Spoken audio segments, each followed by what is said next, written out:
1952 में बाबा साहब अंबेडकर को चुनाव हराने के लिए कांग्रेस ने एड़ी चोटी लगाई थी। उनकी क्षेत्र की जो सीट थी, जो हिंदू बाहुल्य क्षेत्र थे, नॉन मुस्लिम क्षेत्र थे, उन्हें विभाजन का हिस्सा बना दिया गया, जिससे बाबा साहब भीमराव अंबेडकर चुनाव न जीतने पाए।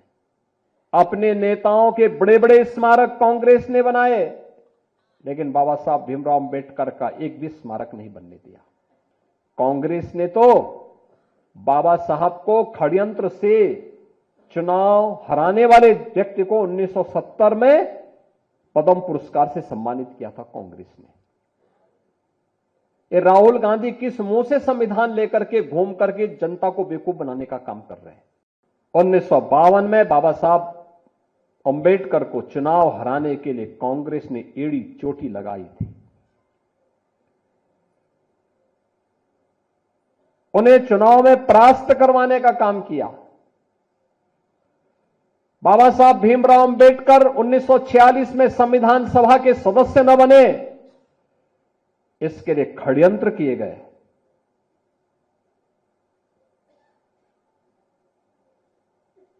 उनकी क्षेत्र की जो सीट थी, जो हिंदू बाहुल्य क्षेत्र थे, नॉन मुस्लिम क्षेत्र थे, उन्हें विभाजन का हिस्सा बना दिया गया, जिससे बाबा साहब भीमराव अंबेडकर चुनाव न जीतने पाए।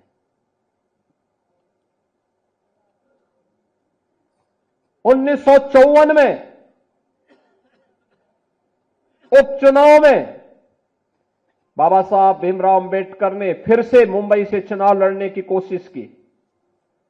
कांग्रेस ने उनके सहायक को तोड़ दिया और उसी को बाबा साहब भीमराव अंबेडकर के खिलाफ लड़ाने का काम किया, उन्हें परास्त करने का काम किया।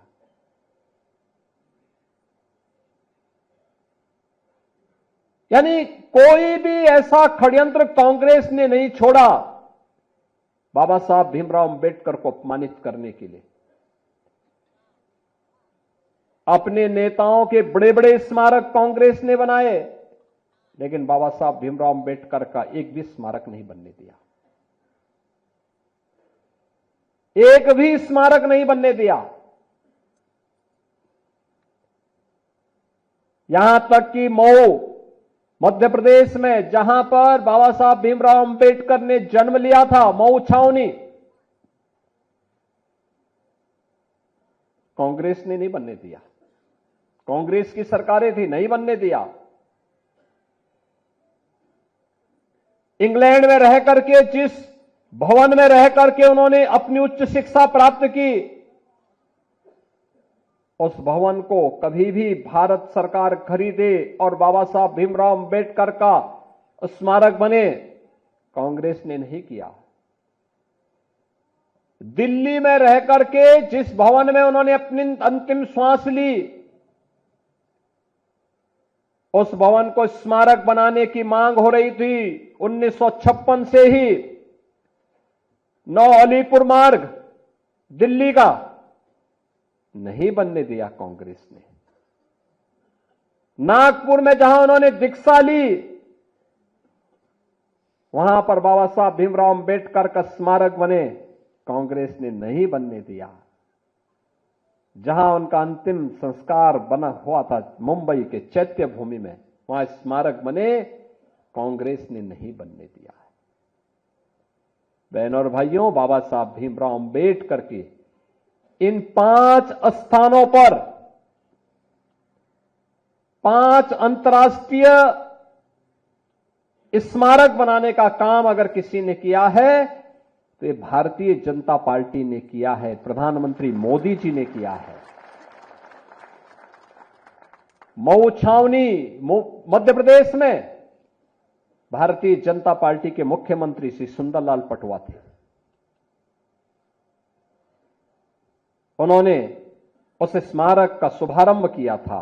प्रधानमंत्री उस समय अटल बिहारी वाजपेयी जी जब बने, उन्होंने उसका लोकार्पण किया।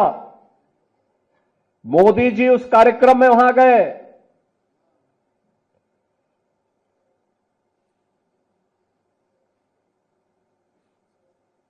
मुंबई में, इंग्लैंड में, जहां पर उच्च शिक्षा बाबा साहब ने अर्जित की थी, उस भवन को ब्रिटिश सरकार बेच रही थी। प्रधानमंत्री मोदी जी की प्रेरणा से महाराष्ट्र की भारतीय जनता पार्टी की सरकार ने उस भवन को खरीदा। बाबा साहब भीमराव अंबेडकर का वहां पर स्मारक बनाया और भारत से जाने वाले अनुसूचित जाति के बच्चों के लिए उच्च शिक्षा के लिए वहां पर एक केंद्र बनाया और स्कॉलरशिप की भी व्यवस्था इंग्लैंड में की है, बाबा साहब की स्मृति को बनाए रखने के लिए। दिल्ली के अलीपुर मार्ग के उस भवन को खरीदकर उस भवन में बाबा साहब भीमराव अंबेडकर का स्मारक बनाने का काम, उसको स्वीकृति दी थी पूर्व प्रधानमंत्री चंद्रशेखर जी ने, और उस कार्य को क्या भारतीय जनता पार्टी ने, आप इंटरनेशनल सेंटर दिल्ली का आप देखेंगे, बाबा साहब भीमराव अंबेडकर का दिल्ली में बना है। मुंबई का, नागपुर का दीक्षा भूमि, बाबा साहब भीमराव अंबेडकर का भव्य स्मारक, और मुंबई का चैत्य भूमि, ये बाबा साहब का भव्य भूमि। यह भी पंचतीर्थ जो ये बने हैं, ये प्रधानमंत्री मोदी जी की प्रेरणा से बने हैं। कांग्रेस ने तो बाबा साहब को षड्यंत्र से चुनाव हराने वाले व्यक्ति को 1970 में पद्म पुरस्कार से सम्मानित किया था कांग्रेस ने।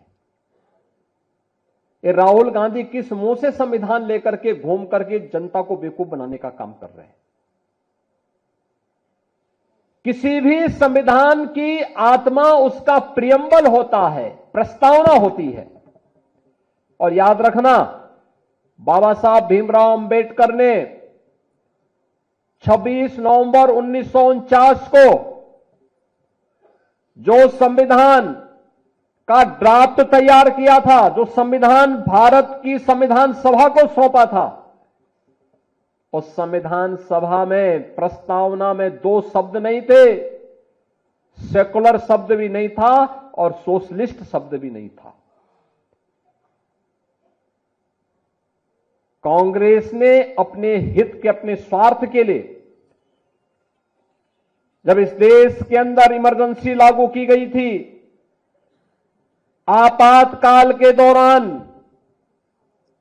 कांग्रेस ने 2 शब्द रात के अंधेरे में डाल करके बाबा साहब भीमराव अंबेडकर का अपमान करने का काम किया था। कांग्रेस ने लगातार कोई ऐसा अवसर नहीं छोड़ा जो भारत के संविधान के गले को घोंटने के समान थे। हर अवसर पर संशोधन पे संशोधन, संशोधन पे संशोधन करती रही। अनुसूचित जाति को उसका अधिकार मिले, अनुसूचित जनजाति को उसका अधिकार मिले, पिछड़ी जाति के लोगों को उसका अधिकार मिले, कभी यह प्रयास नहीं किया। हम पूछना चाहते हैं कांग्रेस के लोगों से, समाजवादी पार्टी के लोगों से, कि आखिर अलीगढ़ मुस्लिम विश्वविद्यालय में या जामिया मिलिया विश्वविद्यालय में अनुसूचित जाति, जनजाति या पिछड़ी जाति के नौजवानों को प्रवेश में भी और नौकरी में भी क्यों आरक्षण नहीं है? क्यों नहीं इन्होंने इसके लिए वहां प्रावधान किया? जो भारत के पैसे से चलने वाला हो, हर उस संस्थान में अनुसूचित जाति, जनजाति और पिछड़ी जाति के नौजवानों के लिए भी प्रवेश में भी और नौकरी में भी आरक्षण की व्यवस्था होनी चाहिए। लेकिन वहां पर नहीं है, वहां पर नहीं बोलते ये लोग, मौन हो जाते हैं। और यही कारण था बाबा साहब भीमराव अंबेडकर ने जब पहली संयुक्त सरकार बनी थी, और संयुक्त सरकार बनने के बाद जब उसके उपरांत पंडित नेहरू की द्वारा बनाई गई उस नेतृत्व में चल रही सरकार के कृत्यों को देख करके बाबा साहब भीमराव अंबेडकर ने उस समय इस्तीफा दिया था और कहा था, यह सरकार मेरी योग्यता के अनुसार कार्य नहीं ले रही है। मैं पहला भारतीय हूं जिसने अर्थशास्त्र में पीएचडी की है, शोध किया है, भारत के निर्माण में योगदान देना चाहता हूं, लेकिन मेरी कोई उपयोगिता नहीं करते।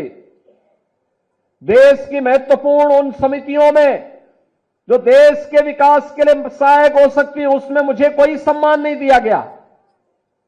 मेरे अनुसूचित जाति जनजाति के लोगों के हितों के लिए, वंचितों के हितों के लिए इस सरकार के एजेंडे में कुछ भी नहीं है। यह तो केवल और केवल इस सरकार को विभाजन के बाद भी केवल मुस्लिम तुष्टीकरण की चिंता है, इसलिए मैं अपने पद से इस्तीफा दे रहा हूं। यह कहते हुए इन्होंने इस्तीफा दे दिया था।